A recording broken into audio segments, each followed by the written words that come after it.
Salam Bapak Ibu Saudara yang terkasih dalam Tuhan Yesus Kristus. Bersama saya Pendeta Rayon Sinaga mau berbagi firman buat kita semua yang tertulis dalam 2 Samuel pasal 1 yang dimulai dari ayat 17 sampai ayat yang ke-27. Sebelum kita membacakan firman Tuhan, mari kita bersatu dalam doa. Bapa Surgawi, terima kasih buat kebenaran firman Tuhan. Urapi kami dengan kuasa Roh Kudus-Mu, agar kami dapat mengerti akan kebenaran firman-Mu. Di dalam nama-Mu Tuhan Yesus Kristus kami telah berdoa. Amin. Bapak Ibu Saudara yang terkasih, saya akan bacakan firman Tuhan yang tertulis dalam 2 Samuel pasal 1 yang dimulai dari ayat 17 sampai ayat yang ke-27. Demikianlah firman Tuhan. Daud menyanyikan nyanyian ratapan ini karena Saul dan Yonatan anaknya, dan ia memberi perintah untuk mengajarkan nyanyian ini kepada Bani Yehuda. Itu ada tertulis dalam kitab orang jujur. Kepermayanmu, hai Israel, mati terbunuh di bukit-bukitmu, betapa gugur para pahlawan. Janganlah kabarkan itu di Gad, janganlah beritakan itu di lorong-lorong Askelon, supaya jangan bersuka cita anak-anak perempuan orang Filistin, supaya jangan beria-ria anak-anak perempuan orang-orang yang tidak bersunat. Hai gunung-gunung di Gilboa, jangan ada embun, jangan ada hujan di atas kamu. Hai padang-padang pembawa kematian, sebab di sanalah perisai para pahlawan dilumuri, perisai Saul yang tidak diurapi dengan minyak, tanpa darah orang-orang yang mati terbunuh, dan tanpa lemak para pahlawan. Panah Yonatan tidak pernah berpaling pulang, dan pedang Saul tidak kembali dengan hampa. Saul dan Yonatan orang-orang yang dicintai dan yang ramah, dalam hidup dan matinya tidak terpisah. Mereka lebih cepat dari burung rajawali, mereka lebih kuat dari singa. Hai anak-anak perempuan Israel, menangislah karena Saul yang mendandani kamu dengan pakaian mewah dari kain kirmiji, yang menyematkan perhiasan emas pada pakaianmu. Betapa gugur para pahlawan di tengah-tengah pertempuran. Yonatan mati terbunuh di bukit-bukitmu. Mereka susah aku karena engkau, saudaraku Yonatan. Engkau sangat ramah kepadaku. Bagiku cintamu lebih ajaib daripada cinta perempuan. Betapa gugur para pahlawan dan musnah senjata-senjata perang. Amin. Bapak Ibu Saudara yang terkasih dalam Tuhan Yesus Kristus, kita mengetahui firman Tuhan ini adalah merupakan ratapan Daud karena Saul dan Yonatan mati di peperangan. Bapak Ibu Saudara yang terkasih, kita belajar dari Daud bagaimana sikap Daud mendengarkan kematian daripada Saul. Ya, mungkin Bapak Ibu sudah tahu bagaimana hubungan Saul dengan Daud. Ya, memang pada awalnya baik-baik ketika Roh Allah masih menguasai hati dan pikiran Raja Saul. Tapi awal permusuhan mereka adalah ketika Roh Allah tidak lagi menguasai hati dan pikiran Saul pada saat itu. Saul memiliki kecemburuan kepada Daud, yaitu ketika Daud mengalami kesuksesan melawan bangsa Abimelek pada saat itu. Beberapa kali perang Daud membawa kemenangan kepada Saul, dan Saul merasa senang kala itu kepada Daud. Tapi permusuhan itu muncul ketika perempuan Israel yang merayakan kemenangan itu bersorak-sorak, menari di hadapan Saul pada saat itu, mereka berkata, Saul mengalahkan beribu-ribu musuh, tetapi Daud berlaksa-laksa. Mendengar seruan dan nyanyian itu, Saul menjadi marah dan dia berniat untuk membunuh Daud. Bapak Ibu Saudara yang terkasih, kenapa hal itu muncul daripada Saul? Karena Roh Allah tidak lagi berdiam dalam dia. Dan kematian Saul dan Yonatan ini juga adalah ketika dia tidak lagi menyenangkan hati Tuhan. Dan ini yang kita lihat, rahasia daripada Daud dan Saul. Daud terus mengalami kemenangan karena Roh Allah berdiam dalam dia.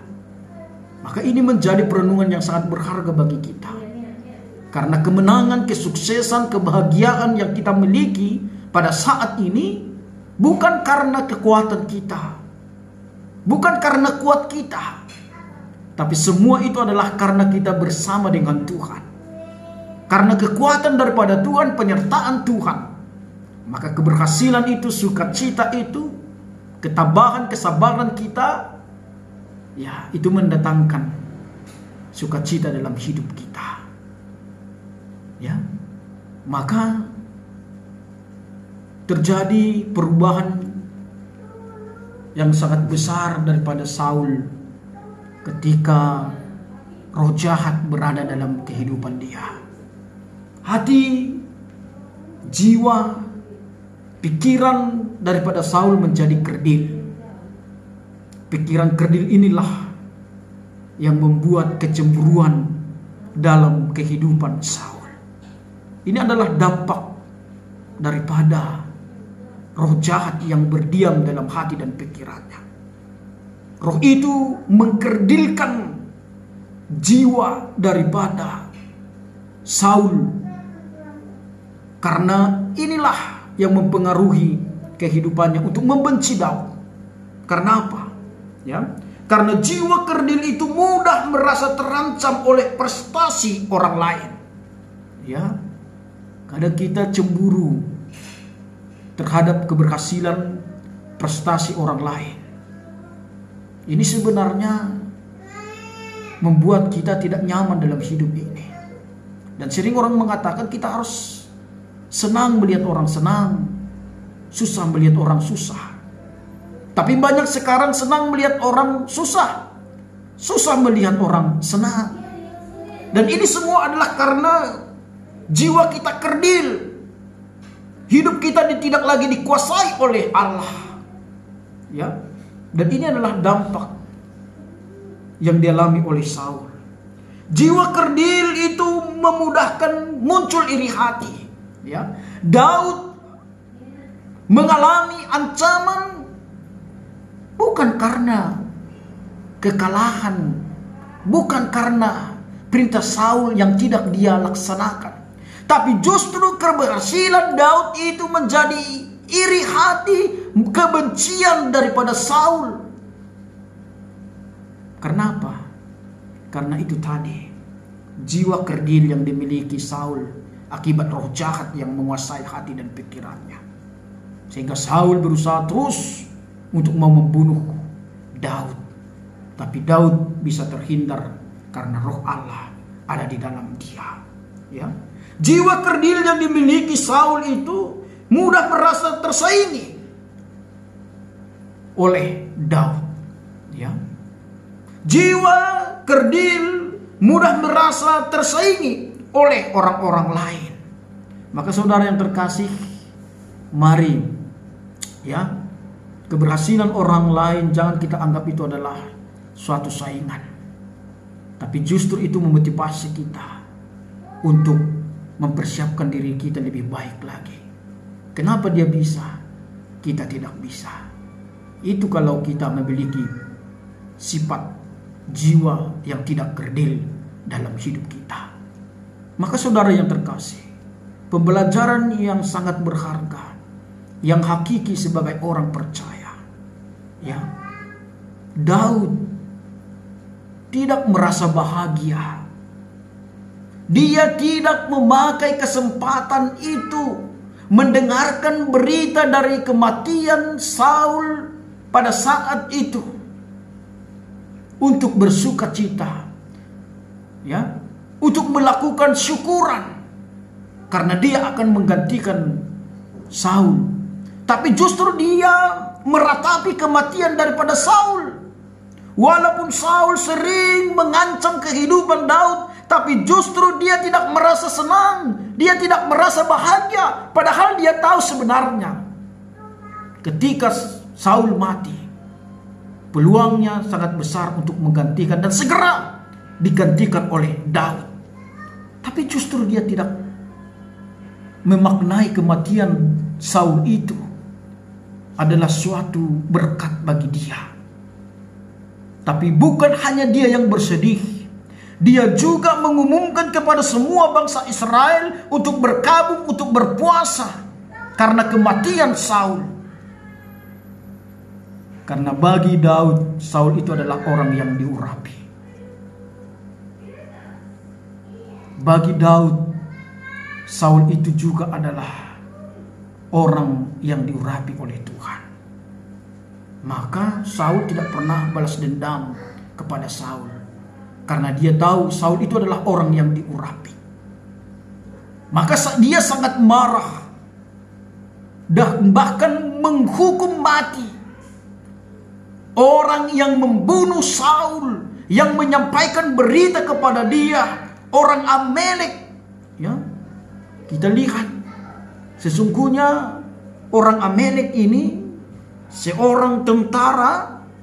Sebenarnya dia mau memakai kesempatan untuk mengambil hati daripada Daud, karena dia tahu Daud akan menjadi raja, dan dia mungkin mengambil upah karena mungkin dia membunuh musuh Daud, ya, membunuh orang yang akan mau membunuh Daud. Dia merasa Daud akan memihak kepada dia, tapi ternyata saudara yang terkasih, Daud justru memerintahkan untuk memenggal dia, untuk membunuh dia. Ya, memang kita lihat banyak juga orang mengambil keuntungan di saat orang mengalami kesengsaraan. Ya, banyak orang mengambil keuntungan ketika orang di dalam penderitaan. Banyak orang mengambil keuntungan ketika seseorang itu mengalami kesusahan dalam hidupnya. Ini yang terjadi, yang dilakukan oleh seorang Amalek. Dia adalah seorang tentara yang hanyalah seorang oportunis. Ya, orang yang selalu mengejar keuntungan. Orang yang oportunis, orang yang hanya mengejar keuntungan, inilah sering memanfaatkan kelemahan orang, penderitaan orang, untuk mengambil keuntungan. Tapi mari kita saudara yang terkasih, Daud mengajari kita untuk terus melakukan kasih. Dan ini juga adalah merupakan ajaran Kristen. Orang Kristen harus hidup dalam kasih. Dan ini yang mau kita pelajari daripada Daud.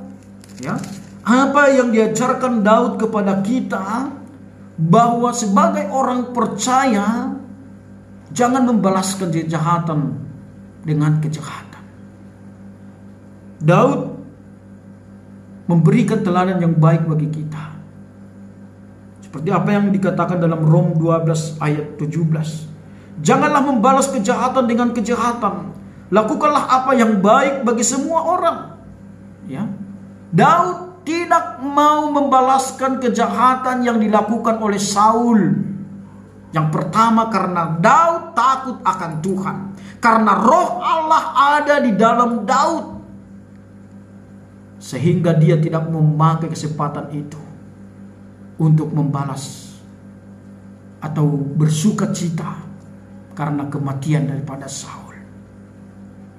Dan apa juga yang dikatakan dalam 1 Petrus, ya, dalam 1 Petrus 3 ayat 9 dikatakan, janganlah membalas kejahatan dengan kejahatan atau caci maki dengan caci maki, tetapi sebaliknya hendaklah kamu memberkati, karena untuk itulah kamu dipanggil, yaitu memperoleh berkat. Maka saudara yang terkasih dalam Tuhan Yesus Kristus, orang Kristen, orang yang percaya kepada Kristus, hidupnya pasti hidup dalam kasih, bukan hidup dalam kebencian, bukan hidup dalam iri hati, bukan hidup dalam kesombongan, dan tidak hidup di dalam kecemburuan. Ya. Maka saudara yang terkasih, mari, ya, itu yang diajarkan kepada kita, untuk tidak memiliki dendam. Kita diajari untuk terus memaafkan, berlaku baik, walaupun orang lain terkadang tidak melakukan hal baik di dalam kehidupan kita. Ya. Walaupun orang lain tidak melakukan hal yang baik bagi kita, tapi kita sebagai orang percaya harus tetap hidup dalam kebenaran, hidup dalam melakukan yang baik dalam hidup kita. Dan janganlah sampai kita memiliki dendam. Ya. Karena apa saudara yang terkasih? Dikatakan di dalam 1 Yohanes pasal 3 ayat 15. Setiap orang yang membenci saudaranya adalah seorang pembunuh manusia. Dan kamu tahu bahwa tidak ada seorang pembunuh yang tetap memiliki hidup yang kekal di dalam dirinya. Saudara yang terkasih, mari, ya, janganlah kita memiliki dendam, karena pendendam itu sama dengan pembunuh. Maka mulai pada saat ini berdamailah, ya, berdamailah kalau kita masih memiliki musuh pada saat ini. Karena ketika kita memiliki dendam, berarti kita menempatkan diri kita, mempersiapkan diri kita untuk menerima hukuman yang kekal daripada Tuhan. Ketika kita memaafkan orang lain, mengasihi orang lain, berarti kita menempatkan diri kita untuk menerima kehidupan yang kekal. Maka jangan sampai kita memiliki dendam kepada orang lain. Sebesar apapun kesalahan yang dia lakukan, mari kita maafkan. Karena Allah kita adalah Allah pemaaf, dan kita adalah anak Tuhan. Maka mari kita saling memaafkan dalam hidup kita. Ya. Daud melakukan kasih kepada Saul. Dia mengasihi Saul, walaupun Saul sering membuat terancam hidup Daud. Ya. Dan ini pembelajaran yang sangat berharga bagi kita. Ya. Kalau mengasihi orang yang mengasihi, itu sangat wajar, itu manusiawi. Kalau Daud mungkin melakukan yang baik kepada Yonatan, ya, itu ya wajar-wajar saja dong. Karena Yonatan kan baik kepada Daud. Ya. Tapi yang luar biasanya adalah Daud melakukan kasih, ya, berduka terhadap kematian daripada Saul. Dan ini adalah merupakan suatu pembelajaran yang sangat berharga bagi kita. Kasih yang kita miliki, mari introspeksi kita. Karena apa? Ada 4, ya, hal yang kami sampaikan. Membalas kejahatan dengan kejahatan itu hewani. Ya, Bapak Ibu Saudara yang terkasih, maaf ya kalau saya sampaikan, membalas kejahatan dengan kejahatan itu kasih hewani. Ya. Membalas kebaikan dengan kejahatan itu kasih setani. Ya. Sekali lagi saya bacakan, membalas kebaikan dengan kejahatan itu setani. Ya. Membalas kebaikan dengan kebaikan itu manusiawi. Maka ini sering dilakukan oleh manusia. Ketika seseorang baik, kita melakukan hal yang baik. Kalau Yesus mengatakan, apalah upahmu ketika engkau melakukan yang baik kepada orang yang melakukan baik kepadamu? Karena orang yang tidak mengenal Yesus pun melakukan itu. manusia melakukan itu. Tapi orang yang percaya harus sampai kepada level kasih yang tertinggi, yaitu membalas kejahatan dengan kebaikan. Inilah kasih Kristiani. Luar biasa sebenarnya kasih yang kita miliki sebagai orang Kristen. Karena orang Kristen yang hidup dalam Kristuslah yang mampu membalas kejahatan dengan kebaikan. Tapi alangkah disayangkan kalau masih banyak orang Kristen yang masih memiliki dendam berkarat, dendam membara, dan bahkan dibawa sampai mati. Ini hal yang tidak baik, saudara yang terkasih. Ini harus kita singkirkan dalam kehidupan kita. Jangan ada permusuhan di tengah-tengah kita. Daud sangat memandang mulia Saul, karena Saul adalah orang yang diurapi. Dia takut melakukan yang tidak baik kepada Saul karena dia adalah orang yang diurapi. Ya, karena apa saudara? Raja Israel adalah simbol bagi Sang Mesias. Pengurapan di kepalanya menjadi tanda simbol itu. Jika demikian, siapa yang merusak simbol itu harus dihukum. Itu sebabnya Daud langsung menghukum orang yang membunuh Saul, yang memberitakan kematian itu. Karena mereka pahami, ya, orang yang diurapi itu, ya, adalah simbol, ya, Raja Israel itu simbol bagi Sang Mesias yang diurapi. Maka Daud tidak pernah, ya, melawan Saul, walaupun Saul berusaha untuk membunuh dia, karena dia tahu Saul itu adalah orang yang diurapi. Maka ini juga yang menjadi perenungan bagi kita, saudara yang terkasih.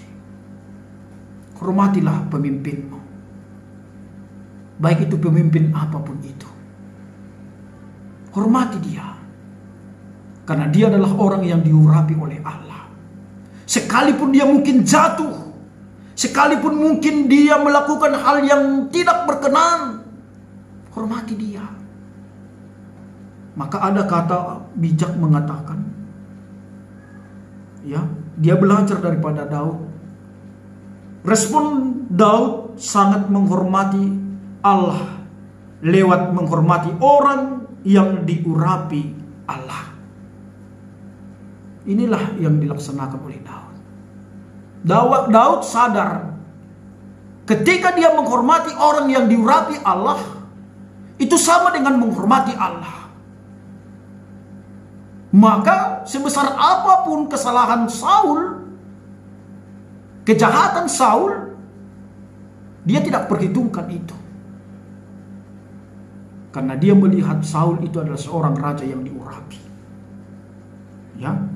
Respon Daud sangat menghormati Allah lewat menghormati orang yang diurapi oleh Allah, mengingatkan kita untuk bersikap rendah hati menghormati orang yang ditunjuk Tuhan menjadi pemimpin kita. Kita mungkin geram melihat kelemahan bahkan cacat moral yang membuat sang pemimpin akhirnya jatuh. Namun adanya kelemahan itu tidak boleh menjadi alasan bagi kita untuk dengan sengaja merendahkan mereka. Saat mereka jatuh, kita patut berduka, bukan bersuka cita. Oleh karena itu, doakanlah para pemimpin yang Tuhan tempatkan agar mereka dipelihara Tuhan untuk menjadi berkat bagi kita. Ya, mari kita perlakukan pemimpin itu, baik itu pemimpin di pemerintahan, baik itu pemimpin di dalam gereja, pemimpin dalam pelayanan, pemimpin dalam rumah tangga. Hormati dia. Walaupun mungkin dia terjatuh, walaupun dia memiliki kekurangan, tapi hormati dia, doakan dia. Bukan malah bersuka cita ketika orang lain terjatuh. bukan kesempatan untuk mengambil kedudukannya ketika dia lemah dan ketika dia jatuh. Apalah artinya kedudukan yang ada di dunia ini? Ini hanya kedudukan yang sementara. Tapi yang terpenting adalah kedudukan yang telah disediakan Tuhan bagi kita. Kita duduk bersama di tahta kerajaan Allah. Maka saudara yang terkasih, mari ya, karena Daud tidak pernah mengambil kesempatan untuk merebut kekuasaan itu. Ya, biarlah kehendak Allah atas kita terwujud berdasarkan waktu yang sudah dirancangkan Tuhan. Ya, Daud tahu itu. Ya, kapan waktu yang Tuhan akan berikan bagi dia sebagai raja.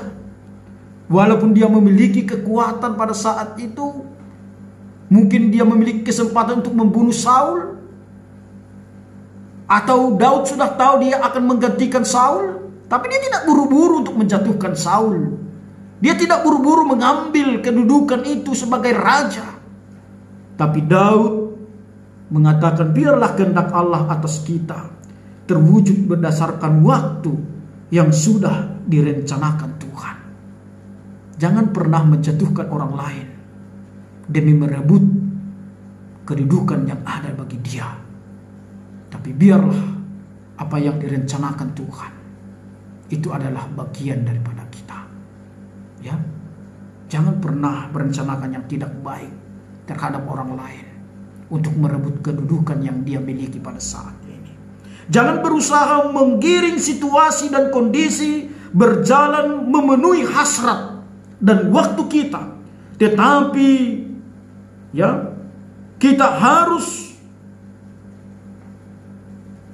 menunggu dan bahkan berdoa kepada Tuhan, biar segala sesuatu itu menurut kehendak Tuhan. Jangan sampai kita ya berusaha menggiring situasi dan kondisi berjalan memenuhi hasrat dan waktu kita dan mengatasnamakan kehendak Allah. Maka ini sering terjadi dalam kehidupan kita. Kita sering menutupi kecurangan kita. Kita sering menutupi hasrat kita dengan mengatakan inilah waktu Tuhan. Padahal ada perampasan yang kita lakukan. Ada penipuan yang kita lakukan. Tapi mari saudara yang terkasih, kita belajar daripada Daud.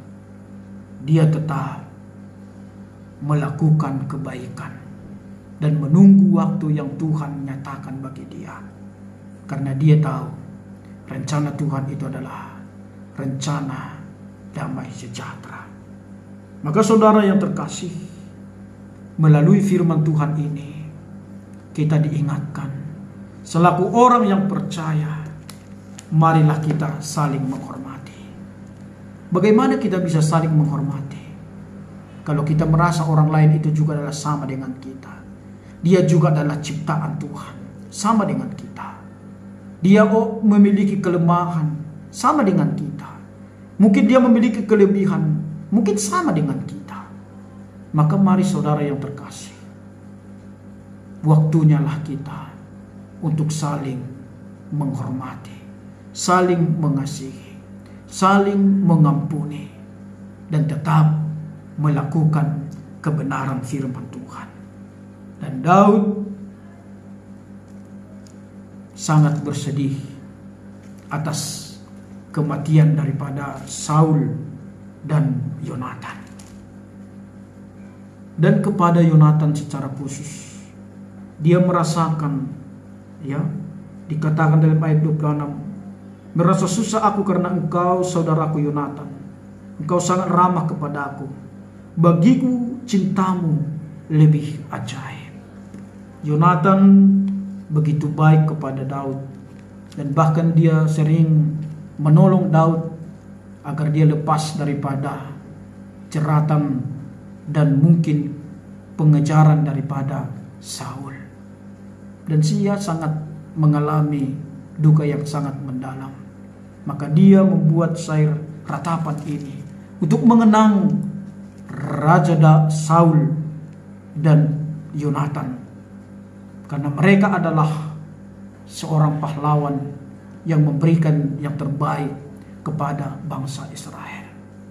Jangan lupakan kebaikan yang orang lakukan kepada kita, tapi lupakanlah kejahatan yang orang lakukan kepada kita. Itu yang harus kita lakukan dalam hidup ini.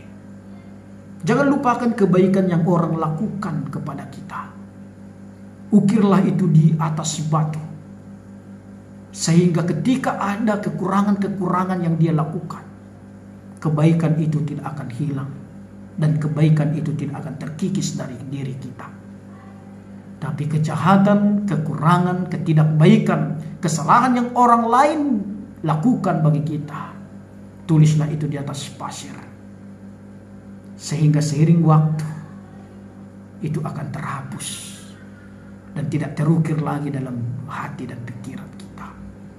Maka saudara yang terkasih, mari saling memaafkanlah kita dalam hidup kita ini. Jangan cemburu dengan keberhasilan orang lain. Jangan cemburu dengan kesuksesan orang lain. Jangan iri hati. Tapi mari senanglah melihat orang senang. Susah melihat orang susah. Keberhasilan orang, buatlah itu menjadi motivasi bagimu, sehingga kamu tidak berpangku tangan, sehingga kamu tidak bermalas-malasan, tapi engkau memperbaharui hidupmu lebih giat lagi, lebih bertekun lagi, maka hidupmu akan berubah. Maka saudara yang terkasih, mari kasih itu harus kita nyatakan dalam hidup kita, dan kebencian itu harus kita hilangkan dari kehidupan kita.